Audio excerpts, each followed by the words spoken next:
ለስኳር ህመምተኞች አዲስ ተስፋ። በደጋ አካባቢ መኖራችን ብቻ በስኳር በሽታ የመያዝ ዕድላችንን በግማሽ % ይቀንሰዋል የሚል ጥናት ተጠንቶ ተገረመ። ዛሬ በመላው ዓለም በሚሊዮኖች የሚቆጠሩ ሰዎችን ለሚያሰቃየው ለስኳር በሽታ አዲስና እጅግ አስገራሚ የሕክምና ግኝት በላቦራቶሪ ውስጥ ይፋ ሆኗል። ሰላም ጤና ይስጥልኝ ውድ አድማጮቼ፣ ተመልካቾቼ እንዴት ሰነበታችሁ? ልጥገበው ይታይገላው እባላለሁ። ዛሬ በዋኖስ ላቦራቶሪ ሜዲሲን ዩቲዩብ ቻናላችን የምንመለከተው ይህ አዲስ ግኝት ምንድን ነው? መርፌን የሚያስቀር መድኃኒት ሊገኝ ይችል ይሆን? እውነትስ በደጋ ቦታ በደጋ አካባቢ መኖርስ ከስኳር በሽታ ስጋት መዳን ይቻል ይሆን? የሚሉትን የመሳሰሉትን ነጥቦች በሳይንሳዊ መንገድ እንመለከታለን። እስከ መጨረሻው አብራችሁኝ ከቆያችሁ ወይም አብራችሁኝ ብትቆዩ ታተርፉበታላችሁ ብዬ አምናለሁ። ይህ ዜና እጅግ አስደሳችና ተስፋ ሰጪ ነው። በቅርቡ በየካቲት ወር እንደ አውሮፓውያን አቆጣጠር 2026 ዘንድሮ ማለት ነው በታወቀው ሴል ሜታቦሊዝም የሳይንስ መጽሔት ላይ የወጣው ይኸው ጥናት ለዘመናት ሳይንቲስቶችን ግራ ያጋባውን ለምን ተራራማ ቦታ የሚኖሩ ሰዎች፣ ደጋ ቦታዎች የሚኖሩ ሰዎች በስኳር በሽታ የመጠቃት ዕድላቸው ዝቅተኛ ይሆናል ለሚለው ጥያቄ ሳይንሳዊ ምላሽ ሰጥቷል። ለዘመናት ግራ ያጋባውን እንቆቅልሽ ነገር እነሆ። በኢትዮጵያ ውስጥም ሆነ በዓለም አቀፍ ደረጃ እንደዚህ ያሉ ጥናቶች ነበሩ። በተደጋጋሚ በደጋማ አካባቢ የሚኖሩ ሰዎች ከቆላማ አካባቢ ከሚኖሩ ሰዎች ጋር ሲነጻጸሩ በስኳር በሽታ የመያዝ ዕድላቸው ከ40 እስከ 60% ድረስ የቀነሰ ነው የሚል ተደጋጋሚ ጥናት ነበረ። በደጋ የሚኖሩት ሰዎች ለስኳር ህመም በአጠቃላይ ሲታይ የመጋለጥ ዕድላቸው በግማሽ ወይም በ50% ያነሰ ነው የሚል ጥናት ነበረ። ለምን ያነሰ ሆነ? ይዛችሁ ሊቆዩ። በደጋ የሚኖሩት ሰዎች ቆላ ከሚኖሩት በ25% ውፍረታቸው ያነሰ ነው። ለምን? ይህንን ጥያቄም ይዛችሁልኝ ቆዩ። በደጋ የሚኖሩት ቆላ ከሚኖሩት ሰዎች ስኳርን የማቃጠል ዕድላቸው በ20% ይጨምራል። ለምን? እንዲህ የሚለው ጥያቄ ለሳይንቲስቶች ግራ አጋብቷቸው ነበረ። እንደ አውሮፓውያን አቆጣጠር በየካቲት 2026 በእኛ አቆጣጠር በየካቲት ወር 2018 ዓ.ም የወጣው አዲስ ጥናት ግን ለዚህ ምላሽ ሰጥቷል። በደጋማ አካባቢ የሚኖሩ ሰዎች በደማቸው ውስጥ ያለው የቀይ የደም ሕዋስ መጠን ከፍተኛ ነው። ለምሳሌ እኔ ልጥገበው ይታይህ ተወልጄ ያደግኩት ገጠር ደጋማ አካባቢ ነው። የኔ የቀይ የደም ሴል ቁጥሬ ከዚህ ባህር ዳር ከሚኖረው ሰው ባህር ዳር ተወልዶ ካደገው ሰው የቀይ የደም ሴሌ ይበልጣል፣ ይጨምራል። ለምሳሌ የኔ ሄሞግሎቢን 18.8 ግራም በዴሲሊትር ነው። በጣም ከፍተኛ ነው። ደጋ የተወለዱ ሰዎች ይሄ ቁጥር አላቸው ወይም ደግሞ ከፍተኛ ቁጥር አላቸው።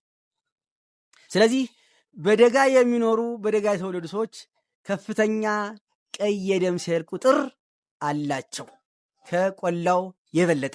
እነዚህ ብዙ የሆኑት ቀይ የደም ሕዋሳት ደግሞ በዝቅተኛ ኦክሲጅን ውስጥ ስለሚሰሩ በደም ውስጥ ያለውን ስኳር በከፍተኛ ሁኔታ በማቃጠል ለስኳር በሽታ የመጋለጥ ዕድልን ይቀንሰዋል።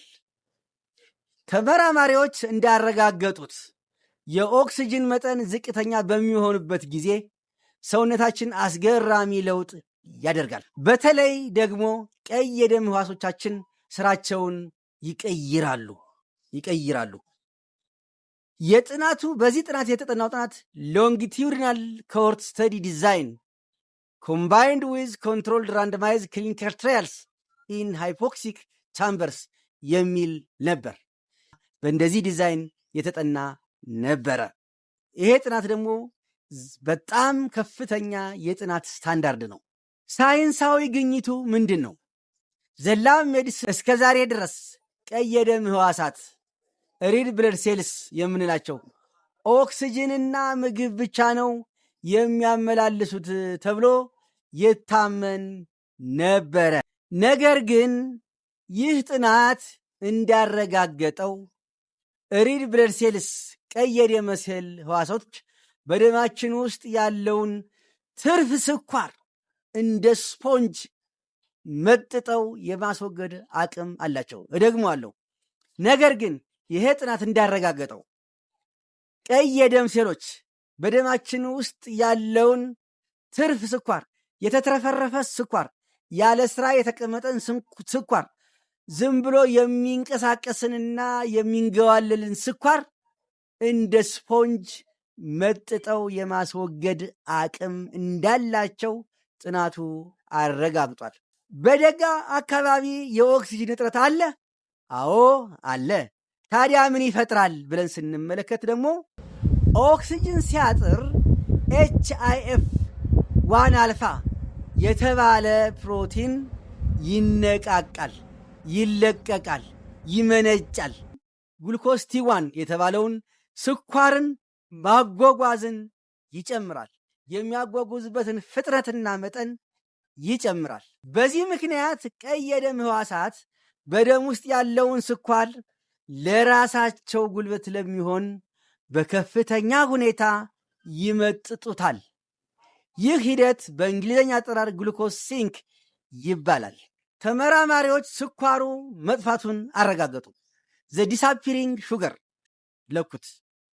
ተመራማሪዎቹ ለአይጦቹ ግሉኮስ ወይም ስኳር ሰጧቸው እና በደማቸው ውስጥ ያለውን የስኳር መጠን ለኩት። በተለመደው አየር ወይም ደግሞ በቆላ አካባቢ አይጦቹ ስኳር ሲበሉ በደማቸው ውስጥ ያለውን መጠን ከፍ ብሎ ለመውረድ ረጅም ጊዜ ይወስድባቸው ነበረ። ረጅም ከወሰዱት በኋላ በደማቸው ውስጥ ያለው ስኳር ቶሎ ወደ ኖርማል ለመመለስ ረጅም ጊዜ ይወስድባቸው ነበረ። በዝቅተኛ ኦክስጅን ወይም ደግሞ በደጋ አካባቢ የነበሩት አይጦች ስኳር እንደበሉ ወዲያው እንደተመገቡ እንደተሰጣቸው በደማቸው ውስጥ ያለው የግሉኮስ መጠን የስኳር መጠን ወዲያውኑ በሚያስደንቅ ፍጥነት ጠፋ ወይም ይጠፋ ነበረ። ሳይንቲስቶቹ መጀመሪያ ላይ አይጦቹ ኦክሲጅን ሲያጥራቸው ጡንቻቸው ወይም ጉበታቸው ስኳርን እየመጠጠው ነው ብለው አሰቡ። ደጋ የሚኖሩ አይጦች ወይም በደጋ አካባቢ ስኳር የተሰጣቸው አይጦች ኦክሲጅን ሲያጥራቸው ጡንቻቸው ወይም ጉበታቸው ስኳሩን እየመጠጠው ነው ብለው አሰቡ ሳይንቲስቶቹ። ነገር ግን ልዩ የኢሜጂንግ ቴክኖሎጂ ተጠቅመው ሲመለከቱት ተመራማሪዎቹ መጀመሪያ ላይ ስኳርን የሚመጥጡት ጡንቻ፣ አንጎል ወይም ጉበት መስሏቸው ስለነበረ ማለት ነው። ነገር ግን እነዚህ አካላት እንዳልሆኑ ሲረዱ ቀይ የደም ህዋሳትን መረመሩ። አይጦች ጡንቻ ውስጥ ስኳር የለም፣ ጉበታቸው ውስጥ ስኳር የለም፣ አንጎላቸው ውስጥም ስኳር የለም። ታዲያ ስኳሩ የት ገባ የሚለው ጥያቄ ነው እንግዲህ ወደ ቀይ የደም ህዋሳት የመራ። ቀይ የደም ህዋሳት መወፈር አይጦቹን በዝቅተኛ ኦክሲጅን ውስጥ ለተወሰነ ጊዜ ሲያቆዩቸው አይጦቹ ብዙ የቀይ የደም ህዋሳትን ማምረት ጀመሩ። ሪድ ብለድ ሴል ካውንታቸው ጨመረ። ቀይ የደም ሴል ቁጥራቸው ጨመረ። ሳይንቲስቶቹ እያንዳንዱ ቀይ የደም ህዋስ ውስጥ የተከማቸ ስኳር እንደያዘ አገኙ። ይህም ቀይ የደም ሕዋሳት ስኳርን ከደም ውስጥ ሰብስበው ወደ ውስጥ እንደሚከቱ ወይም እንደሚመጥጡ በተጨባጭ አሳያቸው። ቆላ አካባቢ ያሉቱ ሃይፖክሲስቴት የተባለውን መድኃኒት ሲሰጣቸው ደጋነን ብለው ደጋ አካባቢ ነው ያለን በሚል መልእክት ቀይ የደም ሕዋሶቹ ስኳርን መመጠጥ ጀመሩ። ይህም መድኃኒቱ ውጤታማ መሆኑን አረጋገጡላቸው ማለት ነው። በላቦራቶሪ ቋንቋ ስንመለከተው ይህ ማለት በላቦራቶሪ ዘርፍ ትልቅ አብዮት ነው። ትልቅ አብዮት ነው። የደም ስኳር ወይም ግሉኮስ ከ40% እስከ 50% ቀንሶ ታይቷል። ሄሞግሎቢን ኤዋንሲ ወይም ደግሞ የሶስት ወር ስኳር የሚባለው ከ1.5% እስከ 2% ድረስ ቀንሶ ታይቷል ባይጦች ላይ።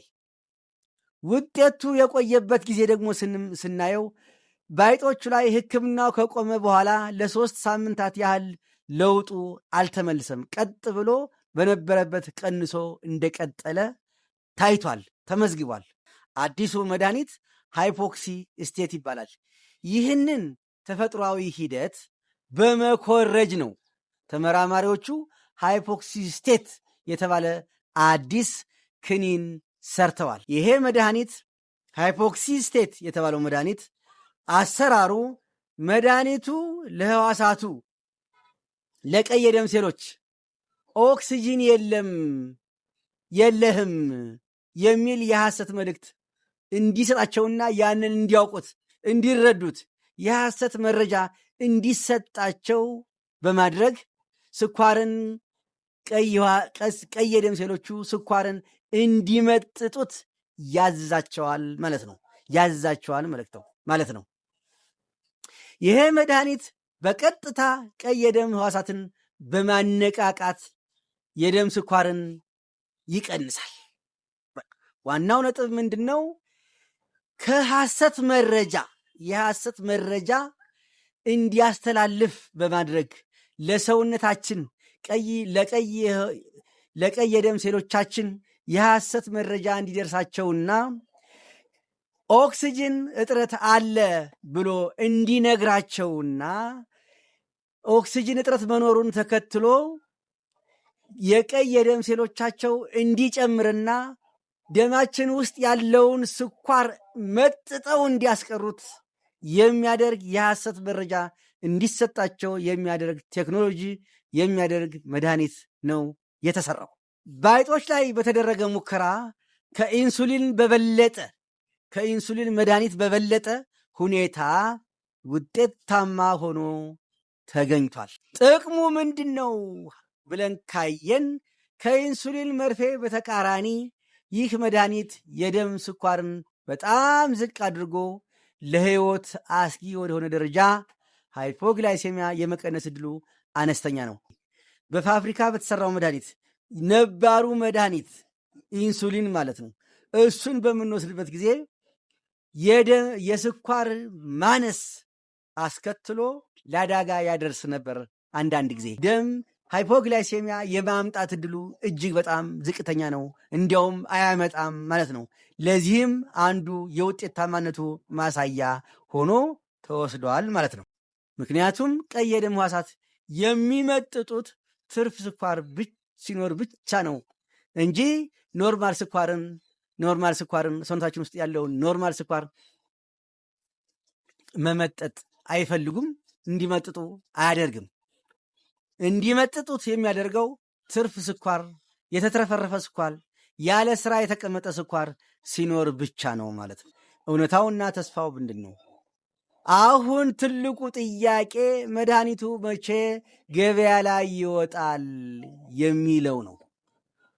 እንግዲህ መድኃኒት ወደ አንድ ነገር ሲሞከር ወደ ህዝቡ ከመምጣቱ በፊት ወደ 5 ደረጃዎች ማለፍ አለበት። ስለዚህ መቼ ወደ ገበያ ላይ ይወጣል የሚለው እንደ ባለሙያ ልንገራችሁ፣ እንደ ባለሙያ ልነግራችሁ የምፈልገው እውነት ይህ ግኝት እጅግ ተስፋ ሰጪ ቢሆንም በጣም አስፈላጊ ቢሆንም ውጤታማ ነው ቢባልም መድኃኒቱ ለሰው ልጆች የደህንነት የታጠበቀ መሆኑ ለማረጋገጥ ገና የብዙ ዓመታት ክሊኒካል ሙከራዎችን ማለፍ ይኖርበታል። ምናልባትም ከ5 እስከ 10 ዓመት ሊወስድበት ይችላል። እንግዲህ አሁን ስኳር በደማቸው ውስጥ ያለና የስኳር ታካሚ የሆኑ ሰዎች እንደምንም ብለው እስከ 5 ዓመት እስከ 10 ዓመት ራሳቸውን ጠብቆ መቆየት ቢችሉ ትልልቅ ተስፋዎች ሁሉ ይመጣሉ የሚል እምነት አለ፣ ሐሳብ አለ፣ ሙከራ አለ። በቅርብ ደግሞ ሌላ ቻይናዎች ያገኙትን ደግሞ አቀርብላችኋለሁ። ስለዚህ ዛሬውን የምትወስዱትን የኢንሱሊን መርፌ ወይም መድኃኒት በፍጹም ማቋረጥ የለባቸውም። ነገር ግን ወደፊት ያለ መርፌ ስኳርን ለመቆጣጠር ትልቅ በር መክፈቱን ማወቃችን ለሁላችንም ብስራት ነው ብዬ እላለሁ። ፍሬ ነጥቦችን እንመልከት። በተለይ በደጋማ ሀገር የምንኖር ኢትዮጵያውያን ተፈጥሯዊ አየራችን ለጤናችን ምን ያህል ትልቅ ጸጋ እንደሆነ ይህ ጥናት ለሌላ ማረጋገጫ እንደሆነ ልናውቀው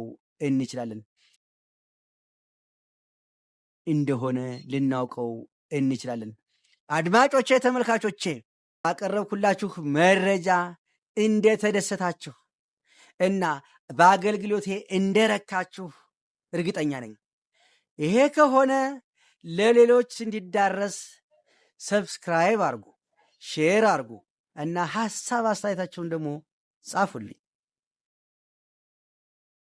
አድማጮቼ፣ ተመልካቾቼ የዛሬው የትምህርታችን ርዕስ እዚህ ላይ ያበቃለሁ። በሚቀጥለው ሌላ ቪዲዮ እስከምንገናኝ ድረስ ጤና ይስጥልኝ። ሰላም።